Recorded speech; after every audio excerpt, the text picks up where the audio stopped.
Bonjour mesdames, bonjour messieurs, c'est toujours un réel plaisir de vous retrouver. Nous avons un invité spécial, un invité qui a toujours été disponible et disposé pour les journalistes. Il s'agit du pasteur Ben Mutombo. Bonjour pasteur. Bonjour mon précieux journaliste Neville Bola. Comment allez-vous? Je vais bien et vraiment dans la joie de vous voir aujourd'hui. Le plaisir est partagé pasteur. Pour Merci. ceux qui ne les connaissent pas, il est berger, je peux dire le numéro 1 de Mission Évangélique Branham Église, une église qui est située en République démocratique du Congo, plus précisément à Kinshasa, qui a des extensions un peu partout à travers le monde.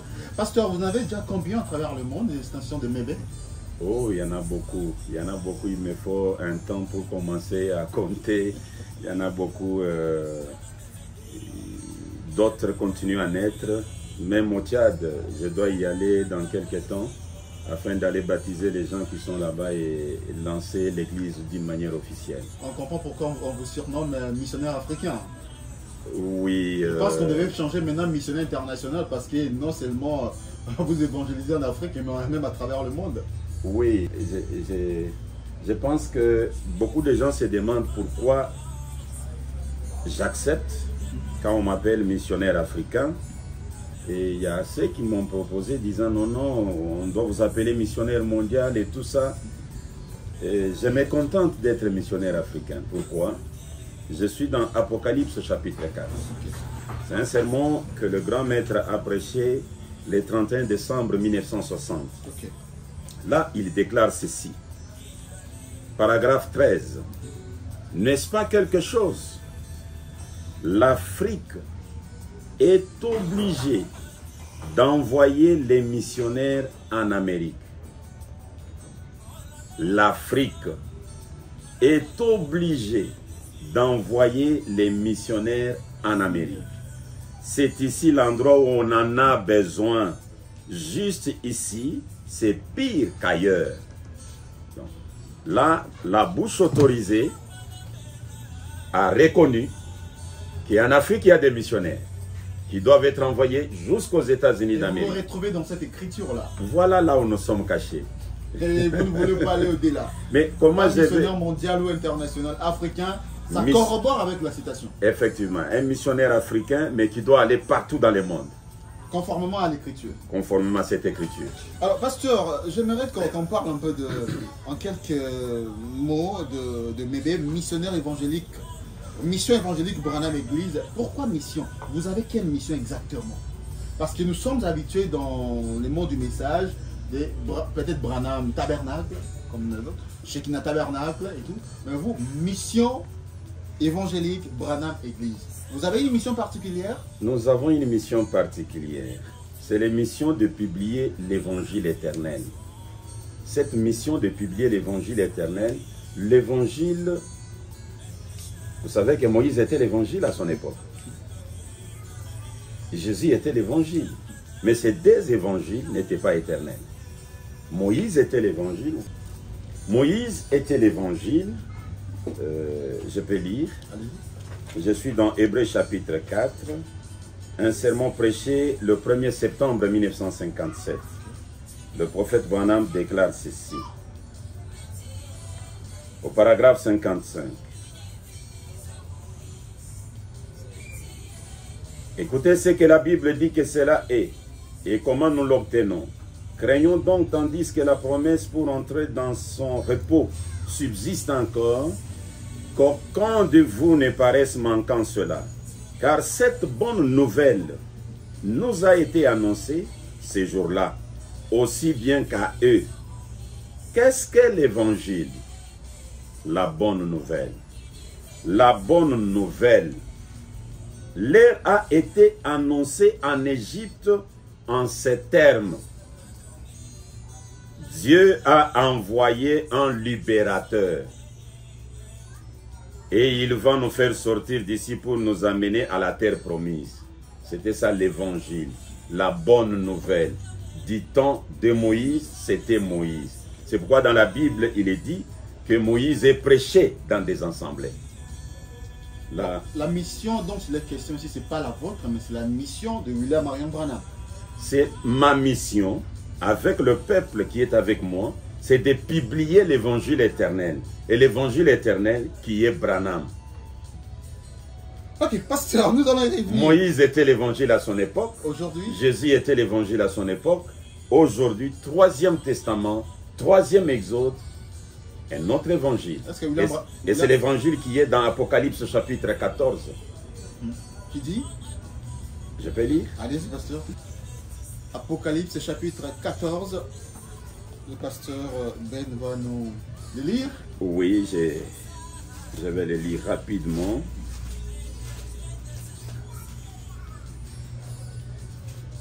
Apocalypse, chapitre 14.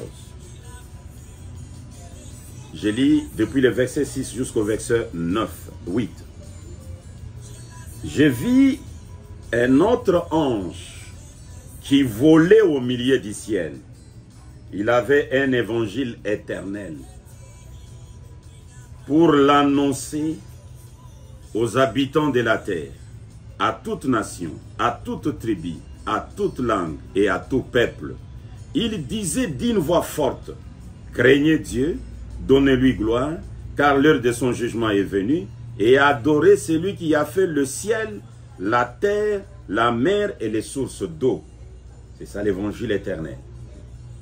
Tandis que si vous remarquez l'évangile que Jésus avait amené, il a même dit à ses disciples, n'allez pas chez les Samaritains, n'allez pas telle part, allez seulement vers le brebis perdu de la maison d'Israël. Mais ça s'adresse à tout peuple, toute nation. D'adorer celui qui a créé les cieux et la terre. Et la terre.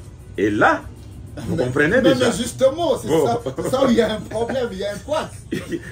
Mais lorsqu'on vous parlez de mission, vous parlez de William Branham, mais là, il s'agit de celui qui a créé les cieux et la terre. Voilà. On doit adorer. C'est lui qu'on doit adorer. On n'a pas donné son nom. On n'a pas donné son nom, on va le découvrir par les actes.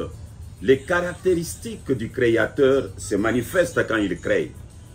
La mission William Branham que vous prêchez, mais William Branham, de son vivant, n'a pas parlé de lui-même. Nous allons entrer dans le vif du sujet directement parce qu'il y a beaucoup de questions qui nous sont envoyées par les enfants de Dieu à travers le monde. Aujourd'hui, nous allons prendre une question. Nous allons récupérer... C'est très sage. J'aimerais que ça soit vraiment une question pour ne pas donner aux gens le temps d'écouter longtemps. Oui, nous avons pris une question. Oui. Comment Branham, qui est Dieu selon vous, oui, adore Jésus-Christ au lieu de s'adorer lui-même? On ne voit nulle part où William Branham s'adore lui-même. Mais vous l'adorez. Comment expliquer cela? Comment expliquer ce paradoxe, pasteur? Effectivement, c'est un paradoxe, comme vous-même venez de l'appeler. Ça a été une grande difficulté même du temps des apôtres, du temps de Jésus. On pouvait voir Jésus qui est là dans la rivière, mais la voix qui sort du ciel. Et pourtant Jésus Dieu. Mais il y a un autre Dieu qui parle en haut. Celui-ci est mon fils bien-aimé. Oh, la voix vient d'où? Et Jésus qui dit, Père, glorifie ton fils. Et la voix sort comme un tonnerre. Ça parle depuis le ciel. Et ça compliquait les gens, non, Pierre. Mais quand vous dites qu'il est Dieu, c'est lui qui parlait ailleurs là, c'est qui? Et ça n'a pas été facile à cette époque-là. Mais comme la chose dure, ça devient la vérité pendant que la vérité présente est rejetée. Pasteur, une parenthèse. Je réponds. Une parenthèse, s'il vous plaît, avant que vous nous répondiez. Oui. Vous ne croyez pas en la divinité de Jésus-Christ, mais très souvent, lorsqu'on vous pose des questions sur Branham, vous nous renvoyez toujours à Jésus. Comment expliquer cela? Je n'ai jamais dit que je ne crois pas à la divinité de Jésus-Christ. Mais j'ai toujours dit que Moïse était Dieu à son temps. Première dispensation. Dieu a divinisé Moïse. Deuxième dispensation. Dieu a divinisé Jésus. Hein? Je vais lire une écriture ici. Je suis dans l'original. L'original a été prêché le 14 juin 1964. Je lis le paragraphe 74, 73 ou 73. Écoutez cette parole que nous prêchons. Et cette parole que j'ai donnée ce matin, Dieu se cachant derrière une peau, derrière la peau d'un blaireau, Dieu se cachant derrière la peau d'un homme. Vous voyez, c'est ce qu'il fit. Lorsque Dieu se manifesta au monde, il se cacha derrière une voile, derrière un voile, derrière la peau d'un homme appelé Jésus. Il était voilé et se cachait lui-même derrière la peau d'un homme appelé Moïse. Et ils étaient des dieux.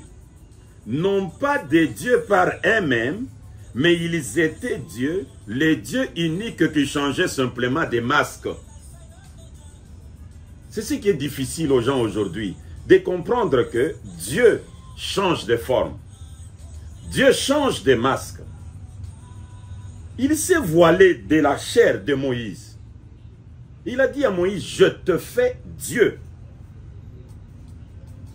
Et Branham dit, Moïse était le Dieu puissant pour Israël. Et maintenant, il vient, il divinise encore Jésus. Le temps de Moïse est passé. Maintenant, c'est le temps de Jésus. Maintenant, les conservateurs, comme je peux les lire. Toute cette question de changement de masque. Maintenant, vous voyez, quand Dieu a divinisé Moïse, Corée et Dathan, ils ont dit non, non, non, non, non, non. Tu n'es pas le seul. C'est nous tous. Ils se sont révoltés. Quand Dieu a divinisé Jésus, alors là maintenant, ce sont les Corées et Dathan d'hier qui vont maintenant croire à Moïse. Ils vont commencer à élever Moïse. Écoutez ce que Branham dit ici. Je suis dans l'Éden de Satan. Et vous allez comprendre le travail que fait beaucoup de pasteurs ou de sacrificateurs aujourd'hui. Et vous allez comprendre qui les inspire. Qui les inspire? On va le découvrir. L'Éden de Satan. L'Éden de Satan, j'aime préciser, bien que jusque-là, à ma connaissance, il n'y a que l'unique brochure ici, 29 août 1965. Je lis le paragraphe 30. Regardez, quand Jésus est venu, voyez-vous, Satan était installé dans ce groupe de docteurs juifs et des rabbins et des sacrificateurs. Il essayait de leur dire qu'il fallait observer la loi de Moïse, alors que la parole même déclarait que ce jour-là, le Fils de l'homme allait être révélé. Voyez-vous qu'il allait se révéler. Alors, leurs efforts tendaient vers ça, pourvu qu'ils gardent les gens religieux et assujettis à la loi de Moïse. Là, c'est Satan, dans le cœur des prédicateurs, des sacrificateurs, des rabbins. On les regarde comme ça, on l'accuse de rien. Un homme saint, mais habité par Satan. Pour prêcher la dispensation déjà passée. Donc beaucoup de pasteurs continuent à prêcher la dispensation passée. Et aujourd'hui, écoutez ce que le grand Branham déclare. Je suis dans un témoignage prêché le 7 juin 1953 soir. J'ai lu le paragraphe 3. Eh bien, concernant la grande trinité divine de Dieu, au jour, tout cela, c'est un seul Dieu. Dieu dans une trinité. La dispensation du Père, la dispensation du Fils et la dispensation du Saint-Esprit. Or, si un homme rejetait Dieu à l'époque de la dispensation du Père sous Moïse et la loi, eh bien, il était mis à mort. S'il désobéissait à Dieu, qu'il violait son commandement. Quand Jésus est venu, il a dit, quand Jésus est venu, excusez-moi, maintenant, quiconque parlera contre le Fils de l'homme, il lui sera pardonné. Mais celui qui parlera contre le Saint-Esprit, il ne lui sera jamais pardonné, ni dans ce siècle, ni dans le siècle à venir. Donc, rejetez le Saint-Esprit ce soir. ce plus grave que rejeter Dieu le Père du temps de Moïse ou rejeter Jésus-Christ quand il était ici sur terre marchant dans la chair? Je reprends. Non, ça veut dire quoi exactement? Rejeter le Saint-Esprit ce soir. Oui, c'est plus grave que ceux qui avaient rejeté Moïse, que ceux qui avaient rejeté Jésus. Maintenant, Branham continue. Vous allez comprendre. Et comme les gens de l'époque ne comprenaient pas Dieu le Père, les gens pensaient que les Israélites étaient bizarres. Ils avaient appliqué du sang au poteau et tout. Et ils pensaient qu'ils étaient une espèce bizarre de gens. Et puis, ils ont confectionné une religion à l'époque et en ont fait une religion universelle. Et puis, la chose suivante qui est arrivée, c'était Jésus. Quand il est venu, il a bien taillé en pièces tous les fondements de cela. Tout ce que Moïse avait donné, Jésus est venu tailler ça en pièces. Et eux pensaient qu'il était un imposteur. Mais il était exactement conforme à ce que les Écritures disaient qu'il devrait être. Mais ils l'ont rejeté. L'Église l'a rejeté.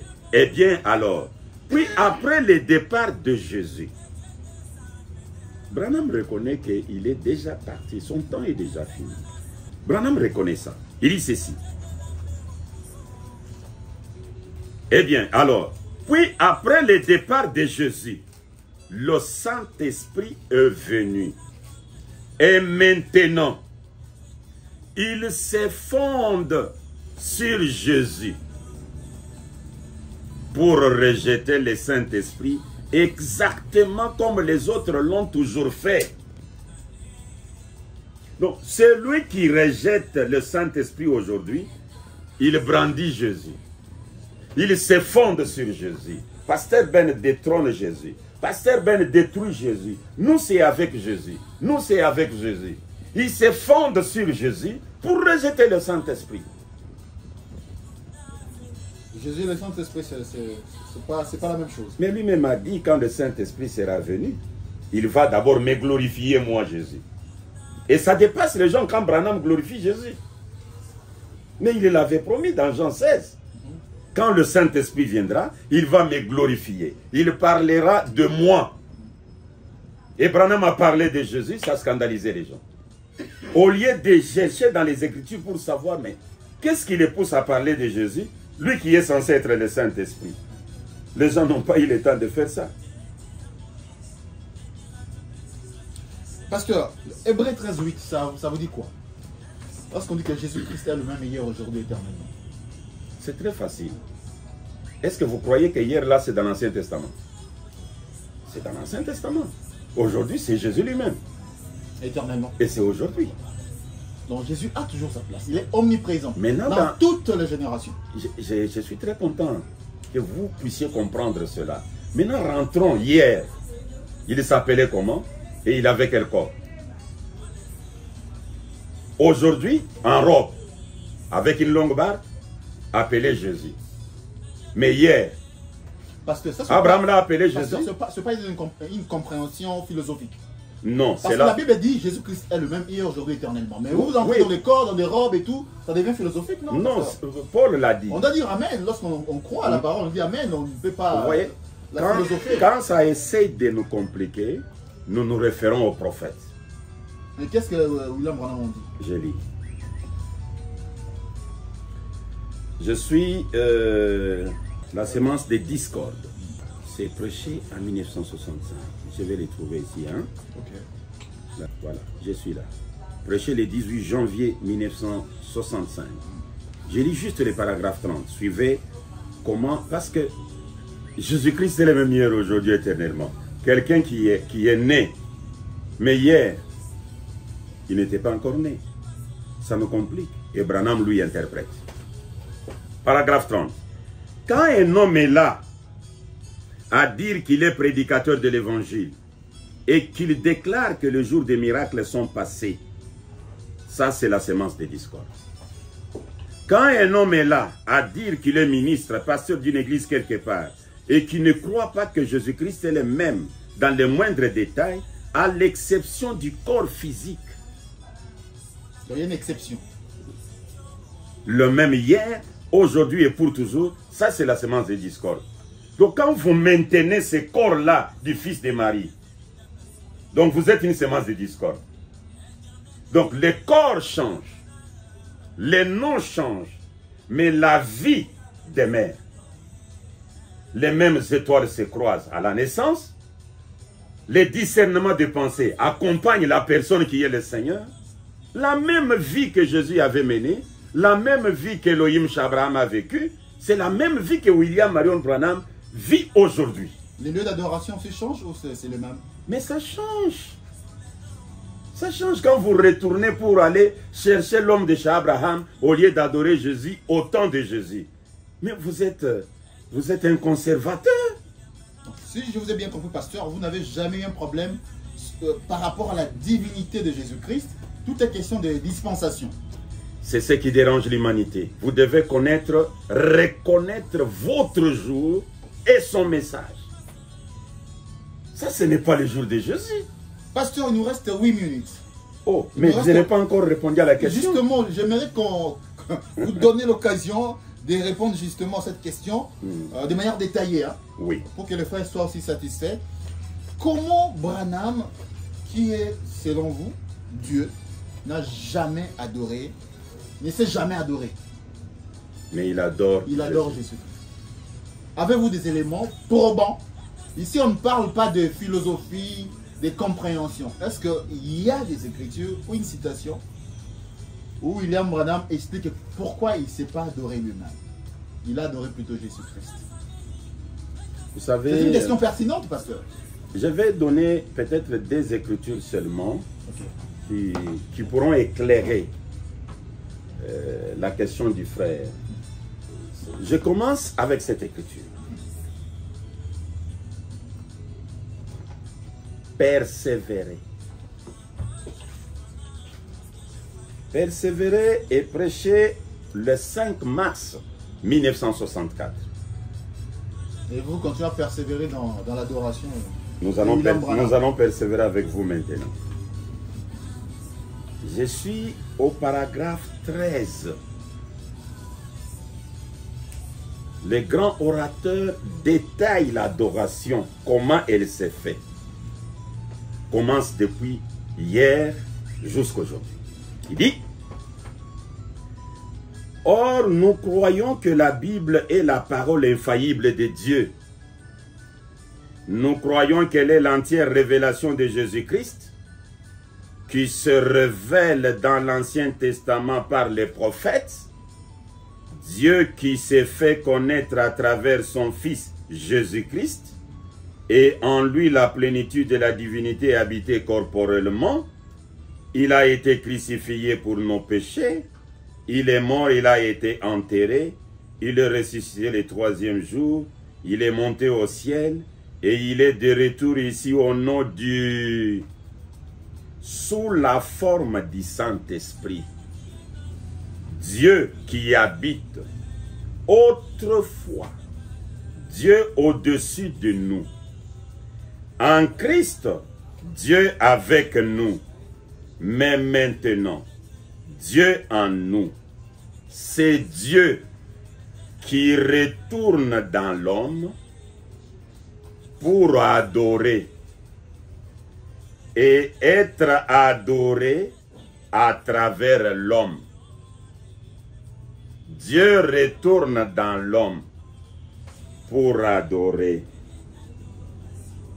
Il finit à adorer et être adoré à travers l'homme, l'intermédiaire de Dieu. Dieu ne fait rien sans avoir un homme comme intermédiaire. Dieu retourne dans l'homme et tous les croyants du message, ils savent que cet homme-là c'est Branham.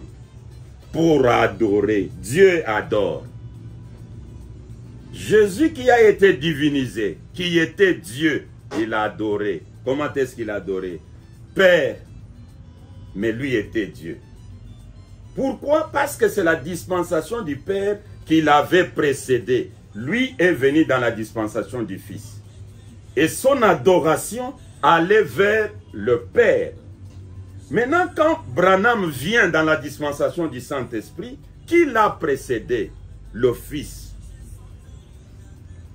La divinité est simple. Maintenant, Branham, dis-nous la vérité. Nous, on adore qui? Et toi et nous, réellement, nous adorons qui? Je suis dans la stature de l'homme parfait. Je vais prendre la stature de l'homme parfait. Voilà, je suis là. Je suis dans la stature de l'homme parfait. Voilà. Paragraphe 343. Je vais descendre même jusqu'à 345. Qui nous adorons?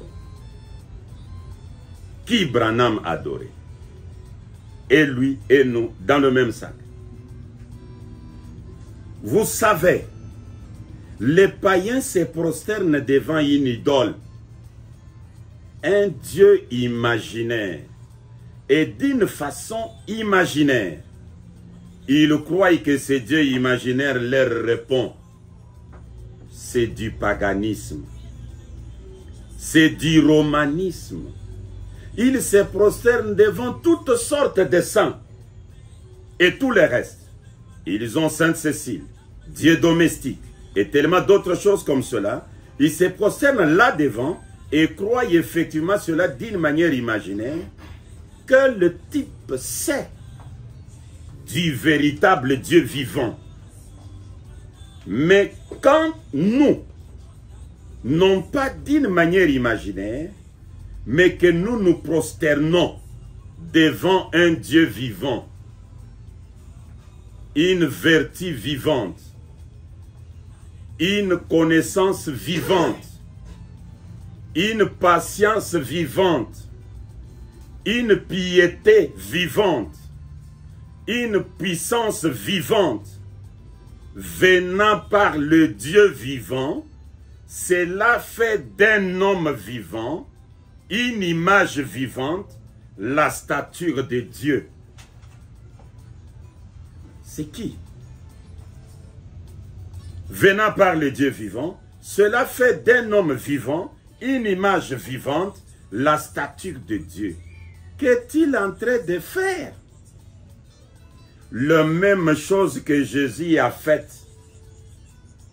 Marchant de la même manière que lui, faisant la même chose que lui, parce que ce n'est pas quelque chose d'imaginaire, il y a une réalité qui le démontre. Branham dit, la personne que lui adore, il a la foi vivante, la vertu vivante. C'est d'abord un Dieu vivant. La connaissance. Alors, c'est la forme, ça donne la stature d'un homme vivant, la stature de Dieu. Il dit, mais qu'est-ce qu'il est en train de faire? La même chose que Jésus a faite. Marchant de la même manière que lui, ce n'est pas quelque chose d'imaginaire, il y a une réalité qui le démontre. Vous comprenez? Maintenant, qu'est-ce qui dérange les gens ici? C'est quand Branham croit en Jésus. Et vous, ça ne vous dérange pas? Ça va me déranger comment écouter cette écriture. Cette écriture, je crois que même vous, ça va vous aider. Et même si ça vous aide, vous n'allez pas toujours le dire parce que les journalistes, ça n'a pas de couleur.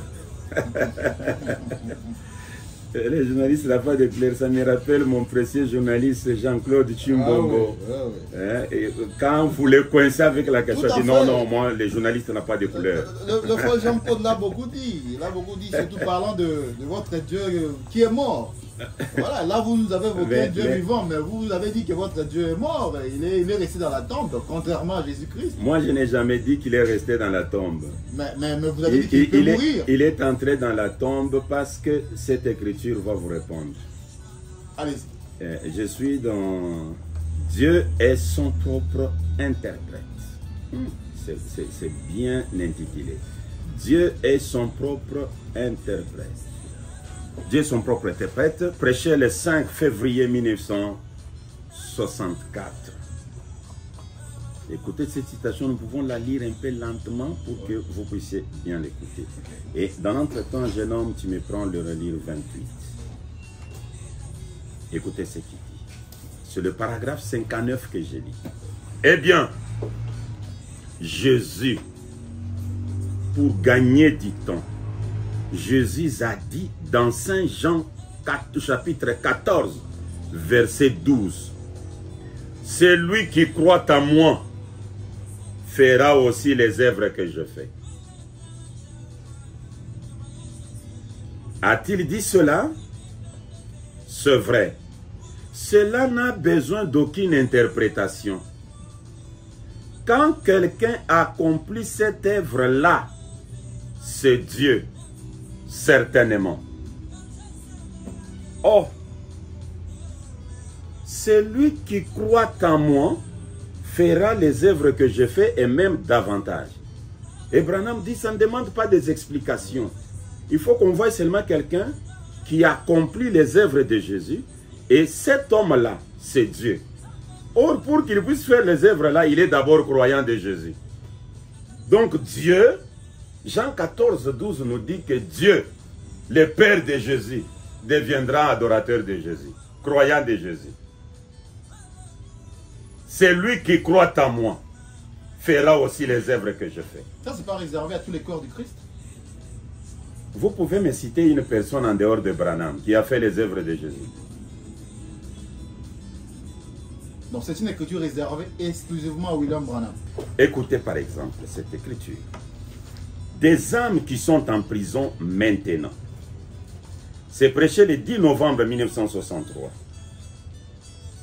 Je lis les paragraphes 115 et 116. Ça tranche le problème là. Ça répond à la question là. Le ministère doit être le même.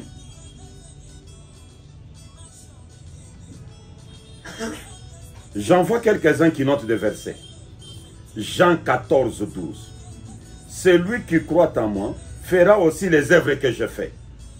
Les œuvres, prêcher aux perdus, guérir les malades, puis prêcher à ceux-là même à qui il est impossible d'être sauvés, c'est-à-dire ceux qui sont déjà en enfer, les suivre là-bas.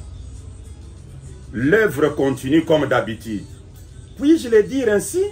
Le ministère de Jésus-Christ est réincarné dans son église en ces derniers jours. Il s'agit de la réincarnation du ministère de Jésus. Voilà. C'est ce que beaucoup d'entre nous croyons. Je le crois avec vous. Je le crois. Si je ne le croyais pas, je ferais quelque chose d'autre avec ces choses. Parce qu'après tout, c'est moi que cela concerne. Donc ça ne concerne que lui, il le dit clairement. Il le dit clairement. Et maintenant, regardez. 28, vous avez donné?